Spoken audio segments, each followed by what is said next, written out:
الحمد للہ رب العالمین والصلاة والسلام علی محمد الامین فاعوذ باللہ من الشیطان الرجیم بسم اللہ الرحمن الرحیم۔ تینوں حضرات، ہم سورہ بنی اسرائیل کی آیت 49 سے درس کی ابتدا کر رہے ہیں۔ اس سے پیچھے توحید کا مضمون ہر پہلو سے زیر بحث آیا۔ لوگوں کے رویے کیا ہیں، وہ یہ بات سنتے ہیں تو کس طرح اس سے گریز و فرار کے راستے تلاش کرتے ہیں۔ تنہا پروردگار کا ذکر کیا جائے تو ان کو وہ کس طرح گراں گزرتا ہے۔ اس کے پیچھے کیا نفسیاتی عوامل کار فرما ہے۔ انسان جب کسی کی محبت میں مبتلا ہو جاتا ہے تو کس طرح ناحق شناس بھی ہو جاتا ہے۔ ان سب چیزوں کو قرآن مجید نے واضح فرمایا۔ اب ایک تنبیہ کا پیرا ہے جس میں ان کے گریز کی ایک صورت پر تبصرہ کیا گیا ہے، یعنی توحید پر بات ہو رہی ہے، اللہ کا پیغام پہنچایا جا رہا ہے، اللہ تعالیٰ کو وہ بھی مانتے ہیں۔ قرآن مجید نے جگہ جگہ بیان کیا ہے کہ ان سے پوچھا جائے کہ زمین و آسمان کا خالق کون ہے تو کہیں گے اللہ ہی ہے، لیکن تنہا پروردگار، تنہا کائنات کا بادشاہ، تنہا خالق اور تنہا معبود وہی ہے، اس پر بحث شروع کر دیتے ہیں۔ اور جب وہاں کوئی بات کہنے کی نہیں رہ جاتی تو قرآن چونکہ توحید کو بیان کر رہا ہے اور اصلاً انذار کے لیے بیان کر رہا ہے، وہ آخرت کی منادی کرتا ہے، اس کا اصل مضمون وہی ہے، تو پلٹ کر پھر حملہ آور ہوتے ہیں کہ اچھا یہ کیا ہے جو تم بار بار آخرت کی اور قیامت میں اٹھنے کی باتیں سناتے ہو، یہ تو بہت علم و عقل سے بعید باتیں لگتی ہیں۔ تو اسی کو اب لیا ہے، فرمایا وَقَالُوا اَإِذَا كُنَّا عِظَامًا وَرُفَاتًا أَإِنَّا لَمَبْعُوثُونَ خَلْقًا جَدِيدًا۔ یہ کہتے ہیں کہ جب ہم گل سڑ کر ہڈیاں اور ریزہ ریزہ ہو جائیں گے تو کیا ہم نئے سرے سے بنا کر اٹھائے جائیں گے، یعنی توحید کی دعوت سے گریز کرتے ہوئے یہ کہتے ہیں کہ جب ہم گل سڑ کر ہڈیاں اور ریزہ ریزہ ہو جائیں گے تو کیا ہم نئے سرے سے بنا کر اٹھائے جائیں گے۔ یعنی انسان اپنے آپ کو دیکھتا ہے تو وجود میں آنے سے پہلے کوئی آثار نہیں نظر آتے۔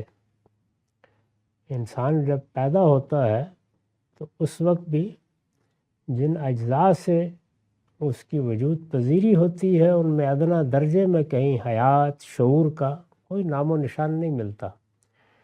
وہاں پر بھی اس کے لیے یہ چیز باعث تعجب ہوتی ہے کہ میں کہاں سے آیا ہوں۔ پھر اس کے مختلف نظریے پیش کرتا اور اس کے لیے بھی کچھ فلسفے تراشتا ہے۔ اسی طرح کا معاملہ یہاں سے جانے کے بارے میں بھی ہے۔ جاتے ہیں تو بظاہر تو یہی لگتا ہے کہ ریزہ ریزہ ہو گئے، ہر چیز گل سڑ گئی، جس زمین سے نکلے تھے اسی میں دفن ہو گئے، اب کچھ بھی باقی نہیں ہے۔ قبر کھول کے دیکھ لے تو 2-4 ہڈیاں ہی نکلیں گی، بعض اوقات وہ بھی نہیں ملتی۔ تو کیا اس کے بعد اس کا کوئی امکان ہے کہ دوبارہ اٹھا لیے جائیں گے؟ تو ایک طرف وہ صورتحال انسان کے لیے باعث استجاب ہوتی ہے اور دوسری جانب یہ کہتے ہیں کہ جب ہم گل سڑ کر ہڈیاں اور ریزہ ریزہ ہو جائیں گے تو کیا ہم نئے سرے سے بنا کر اٹھائے جائیں گے۔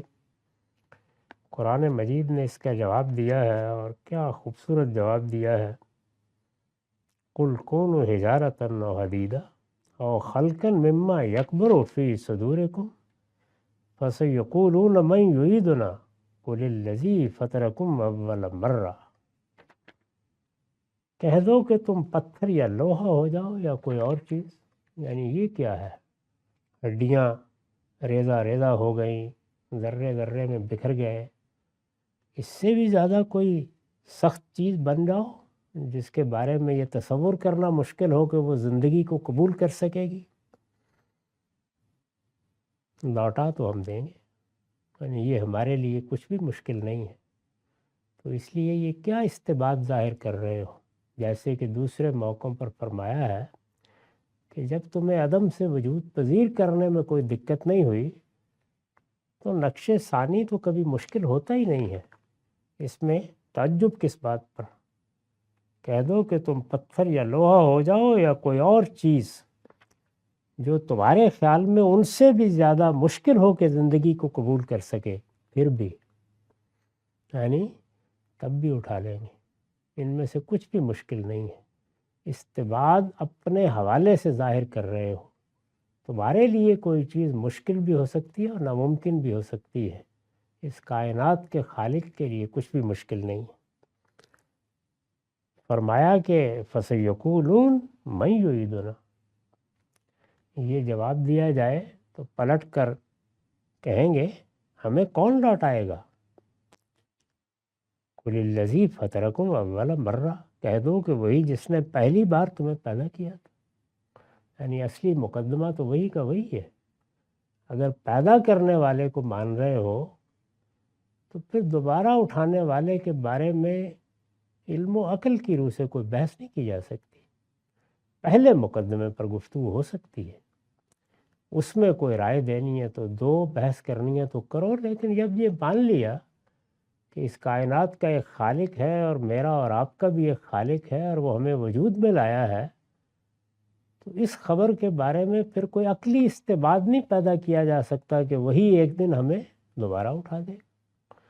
یعنی پہلی بات ہی مشکل ہے، بحث ہے یا استجاب ہے تو اس پر ہونا چاہیے، لیکن اس دوسری بات کے بارے میں تو کوئی تردد کسی عاقل کو کبھی ہو ہی نہیں سکتا۔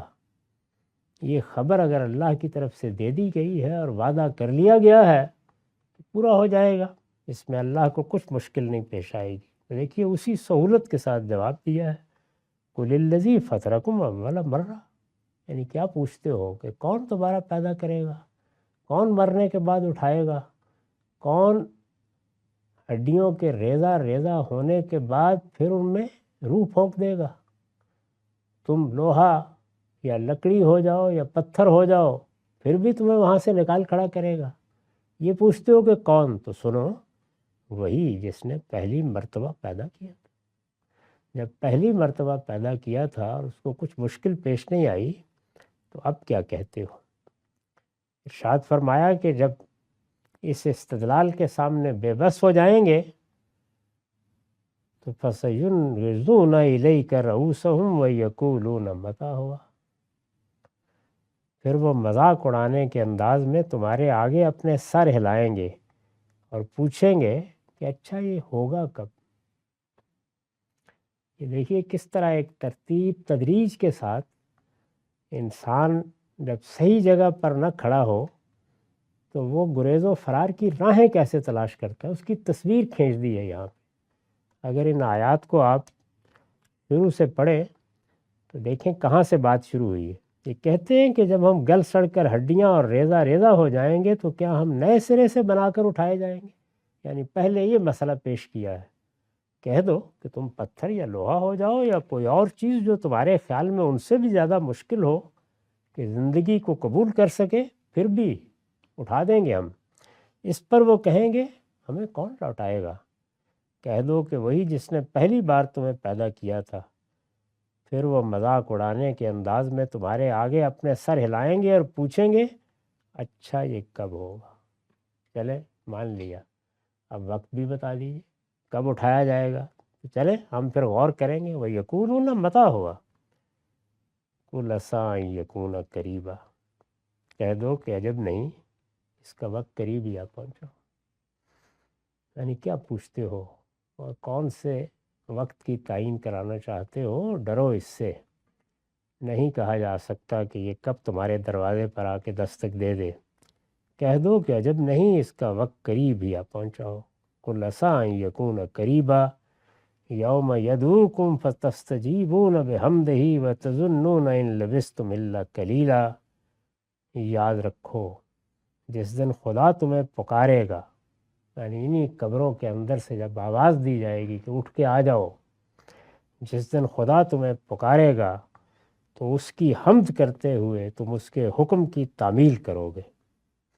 کوئی وہاں بیٹھا نہیں رہ جائے گا، کوئی آنے سے انکار نہیں کر دے گا، کوئی اٹھنے سے گریز کی راہ نہیں تلاش کر سکے گا۔ یہ ساری بحث اسی وقت ہو رہی ہے جب اللہ نے تمہیں مہلت دے رکھی ہے، سارے سوالات اسی وقت کر رہے ہو اور چندرا کر یہ باتیں بھی اسی وقت پوچھ رہے ہو۔ اس وقت جب آواز دی جائے گی کہ آ جاؤ تو خدا کی حمد کرتے ہوئے اس کے حکم کی تعمیل کرے ہوگے، اور تمہارا گمان اس وقت یہی ہوگا کہ تم تھوڑی ہی مدت اس حالت میں رہے۔ دوسری جگہ بیان کیا ہے نا کہ شاید کچھ دوپہر سے شام تک کا وقت گزرا ہے، شاید کچھ صبح سے دوپہر کا وقت گزرا ہے، شاید کوئی ایک شب و روز گزرے ہیں، یہی کیفیت ہوگی۔ یہ میں عرض کر چکا ہوں کہ قرآن مجید کو بھی پڑھنے سے یہ معلوم ہوتا ہے، اور تمام روایات بھی اس باب میں یہی بتاتی ہیں کہ انسان جب دنیا سے رخصت ہوتا ہے اس وقت تو یہ صورت نہیں ہوتی کہ اسے اس کا شعور نہیں ہے، اس نے دنیا سے دوسری دنیا میں قدم رکھ دیا ہے۔ قرآن مجید میں بھی جگہ جگہ بیان ہوا ہے کہ فرشتوں کے ساتھ مکالمہ بھی ہوتا ہے، بات بھی ہوتی ہے، اور فرشتوں کے انداز سے استقبال کے لیے آنے سے واضح بھی ہو جاتا ہے کہ میں کیا کر کے آیا ہوں۔ روایتوں میں اس کی مزید تفصیل ہوئی ہے کہ اس دنیا سے دوسری دنیا میں داخل ہونے کے لیے کم و بیش اسی طرح کے مراحل سے گزرنا پڑتا ہے جیسے ہم ایک ملک سے دوسرے ملک میں جاتے ہیں تو کچھ امیگریشن کے مسائل ہوتے ہیں، اس کی عمدہ تصویریں ہیں۔ پھر اللہ تعالیٰ کی طرف سے حکم دیا جاتا ہے کہ اب اس کو اسی مٹی میں لے جا کر سلا دو، تو انسان کو نیند کی حالت میں پھر برزخ کے سپرد کر دیا جاتا ہے۔ یہ وقت گزرے گا تو نیند کی حالت میں جیسے وقت گزرتا ہے اسی طرح گزرے گا۔ نیند کی حالت میں جو ہمارا وقت گزرتا ہے اس میں جب آنکھ کھلتی ہے تو اگر گرد و پیش کے احوال نہ بتائیں تو کچھ پتہ نہیں ہوتا کہ 2 لمحے کے لیے رہے، 1 دن کے لیے رہے، چند گھنٹوں کے لیے رہے۔ یہی صورت اب سائنس کی تحقیقات نے بے ہوشی کی حالت میں لے جا کر واپس لانے میں دکھا دی ہے۔ وہاں بھی یہی ہوتا ہے، 4 گھنٹے، 5 گھنٹے، 10 گھنٹے کے آپریشن ہو رہے ہیں، کچھ معلوم نہیں کہاں گئے کہاں رہے۔ اس کے بعد آدمی اٹھ جاتا ہے، معلوم ہوتا ہے کہ شاید کوئی 1 دن، شاید کوئی 1 گھنٹہ، شاید چند منٹ، کچھ نہیں اندازہ ہوتا۔ تو روزانہ جو ہم سوتے ہیں اس میں یہی نظارہ کرایا جاتا ہے۔ اسی لیے نیند کو موت سے تشبیہ دی ہے کہ یہ در حقیقت موت اور زندگی ہی کا ظہور ہے۔ چنانچہ اس موقع کی جو دعا سکھائی گئی ہے وہ بھی یہی ہے کہ پروردگار تیرا شکر ہے کہ تو نے ہمیں موت کے بعد دوبارہ زندگی، تو یہ ایک طرح کی زندگی ہوتی ہے اور ایک طرح کی موت ہے جو طاری ہو جاتی ہے، اور اس طرح برزخ کا، نشور کا، قیامت میں اٹھنے کا روز ہم مشاہدہ کرتے ہیں۔ تو قرآن مجید نے اس کی تصویر یہی بیان کی ہے کہ جو درمیان کا عرصہ ہے یہ نیکوکاروں پر بھی اسی طرح گزرے گا اور بدکاروں پر بھی اسی طرح سے گزرے گا، بس اس فرق کے ساتھ کہ وہ لوگ جن کے فیصلے اسی دنیا میں ہو گئے ہیں ان کے لیے اچھے برے احوال جیسے نیند کی حالت میں طاری ہوتے رہتے ہیں، رویا کے طریقے پر وہ طاری ہوتے رہیں گے۔ چنانچہ آل فرعون کے بارے میں بھی بتا دیا اور شہداء کے بارے میں بھی بتا دیا ہے۔ روایتوں میں انہی چیزوں کی تفصیلات ہیں، ان سے زائد کوئی چیز نہیں۔ تمہارے آگے اپنے سر ہلائیں گے اور پوچھیں گے اچھا یہ کب ہوگا؟ کہہ دو کہ عجب نہیں کہ اس کا وقت قریب ہی آ پہنچا ہو۔ یاد رکھو جس دن خدا تمہیں پکارے گا تو اس کی حمد کرتے ہوئے تم اس کے حکم کی تعمیل کرو گے، اور تمہارا گمان اس وقت یہی ہوگا کہ تم تھوڑی ہی مدت اس حالت میں رہے ہو۔ اس پر میں نے لکھا ہے کہ اس لیے فرمایا ہے کہ مرنے سے لے کر قیامت میں اٹھنے کے وقت تک کی مدت لوگوں کو ایسے ہی محسوس ہوگی کہ ابھی سوئے تھے اور ابھی جاگ پڑے۔ اسی تاثر کو ایک دوسری جگہ بڑی بلاغت سے اس طرح واضح کیا ہے کہ وہ اٹھ کر کہیں گے کہ مم باسا نہ من مرکدنا، یہ ہمارے سونے کی جگہ سے، ہماری خوابگاہوں سے ہم کو کس نے اٹھا دیا؟ ایسی ہی کیفیت ہوگی ہر شخص کی۔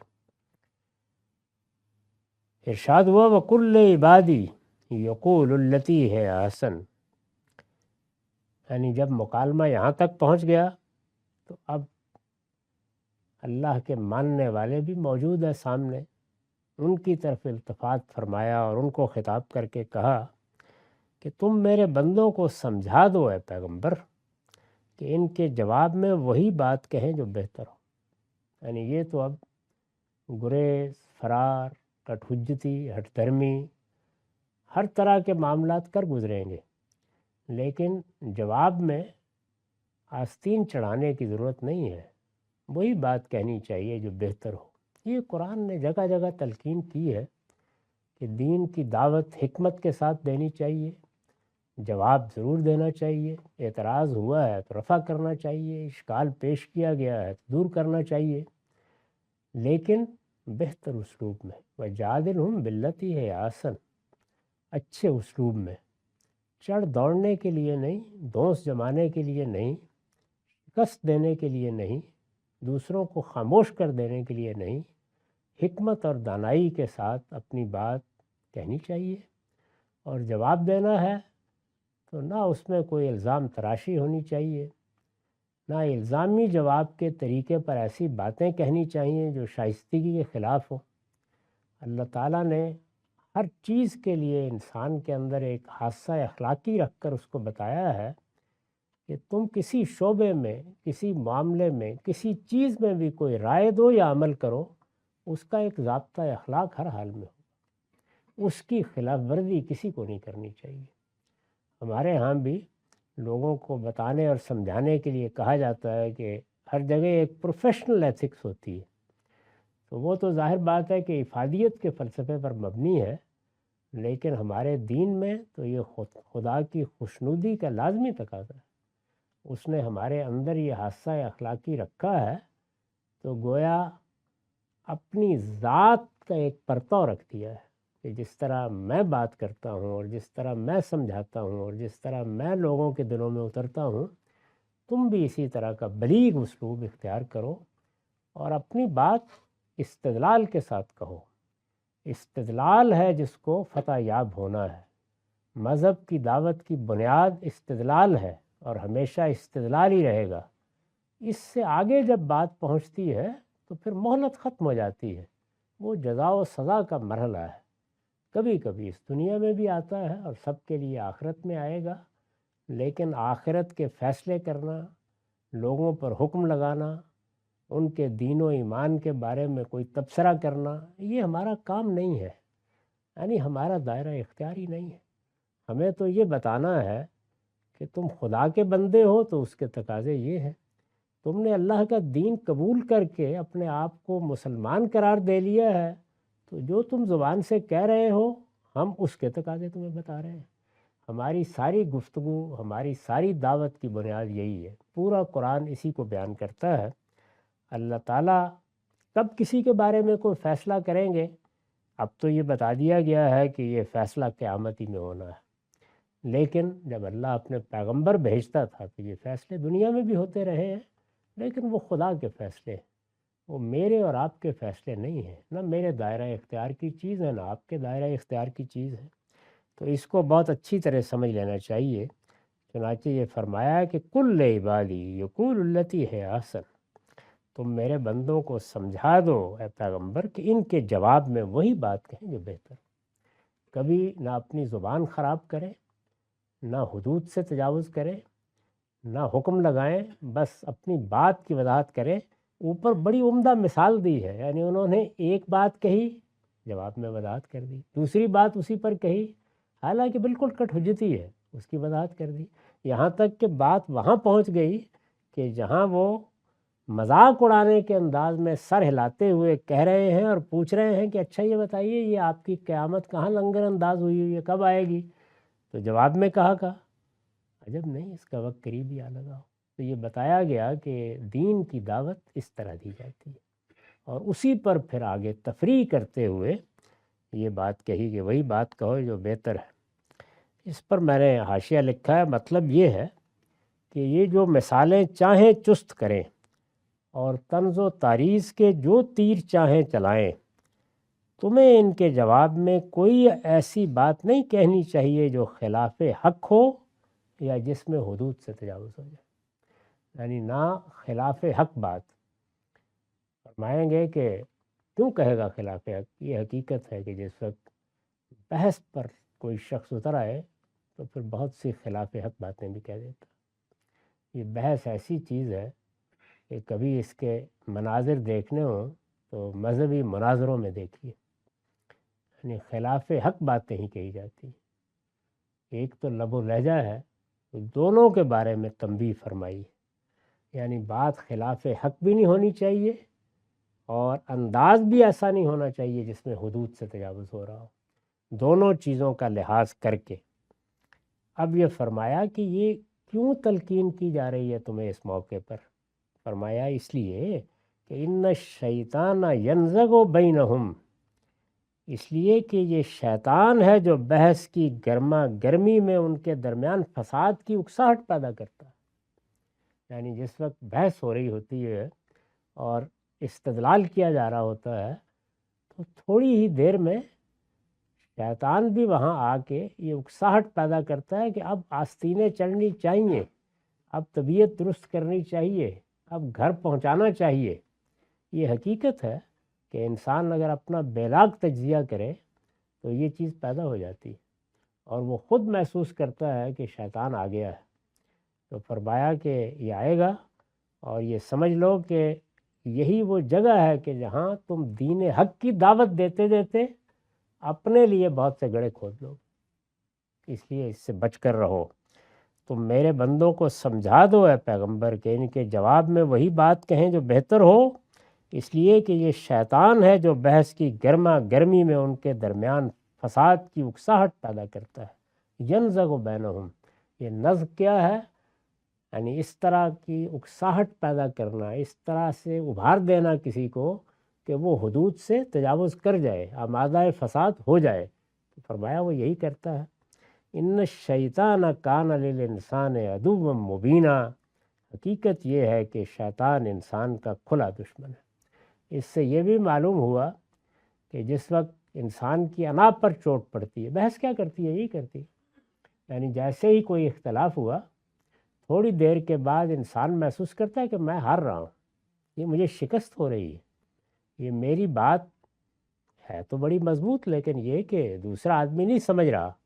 تو یہ موقع ہے کہ جس میں پھر شیطان آتا ہے اور وہ پھر اپنی دشمنی، وہی دشمنی جس کا اس نے اعلان کر رکھا تھا، اس کے سارے تیر لے کے پہنچ جاتے۔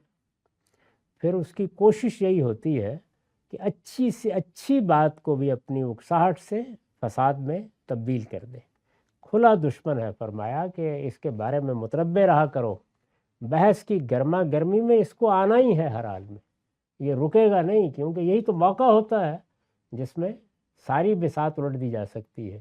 اس کے نتیجے میں اچھے بھلے لوگوں کے درمیان تعلقات خراب ہوتے ہیں، سوچنے سمجھنے کی صلاحیتیں معوف ہوتی ہیں، انانیت ان کو غلط اقدامات پہ مجبور کرتی ہے۔ جس وقت ایک مرتبہ آدمی اس اکساہٹ کا شکار ہو جاتا ہے، اس سے نکلنا مشکل ہو جاتا ہے، وہ طرح طرح کے راستے تلاش کرتا ہے کہ میری بات ہی رہ جائے اور دنیا میں لوگ مان لیں اس بات کو کہ میں تو بالکل ٹھیک جگہ پر کھڑا تھا۔ یہ آخری درجے کی اکساہٹ ہوتی ہے، اسی کو نزغ کہا ہے اور جگہ جگہ روکا ہے اس سے، اور فرمایا کہ یہ کرے گا شیطان، اگرچہ تم حق پیش کر رہے ہو اس وقت بھی یہی کرے گا۔ تو وہ موقع ہوتا ہے کہ آدمی متواضع انسان کے طریقے پر یہ بات مان کر گفتگو شروع کر دے کہ میری بات میں غلطی ہو سکتی، اچھا اگر میں اپنی بات صحیح طریقے سے نہیں کہہ سکا تو آئیے بیٹھتے ہیں، دوبارہ دیکھتے ہیں اس بات، آئیے سمجھنے کی کوشش کرتے ہیں۔ انسان اگر شیطان کی گرفت سے بچا رہے تو اس کے رویوں میں کبھی خرابی پیدا نہیں ہوتی، اگرچہ بحث برسوں جاری رہے اس سے کوئی فرق نہیں پڑتا۔ اللہ کے پیغمبروں نے برسوں یہ کام کیا، ان کے مخاطبین نہیں سنتے۔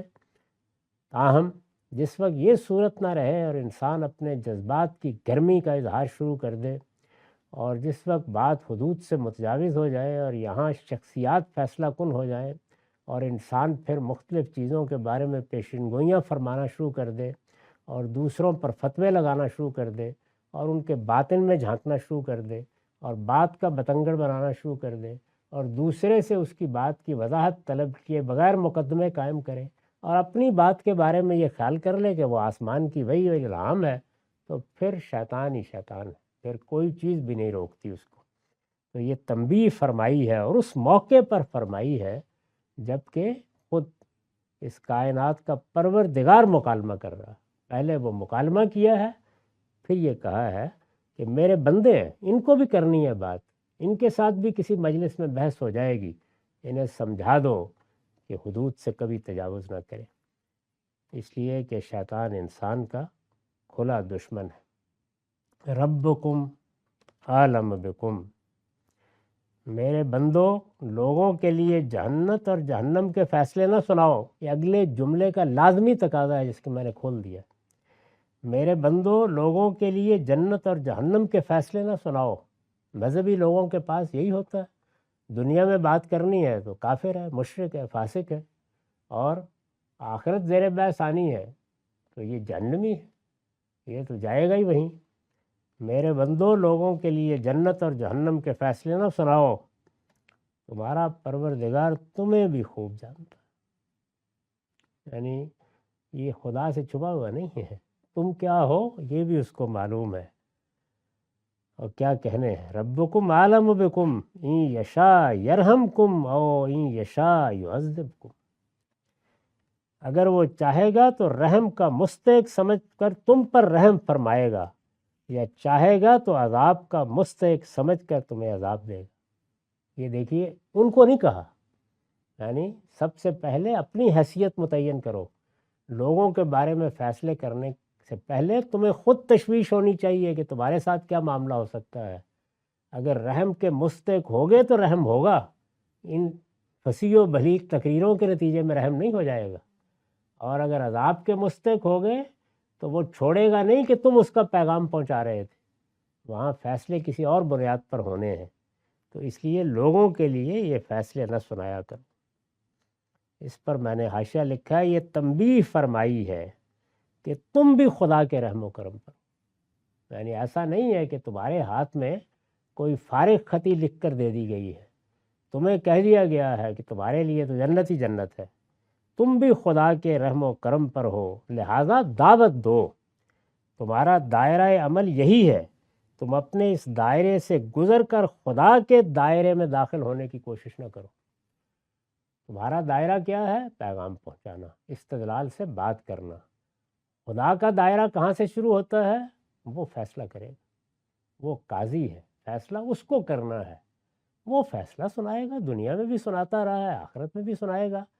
فیصلے سنانا تمہارا کام نہیں ہے۔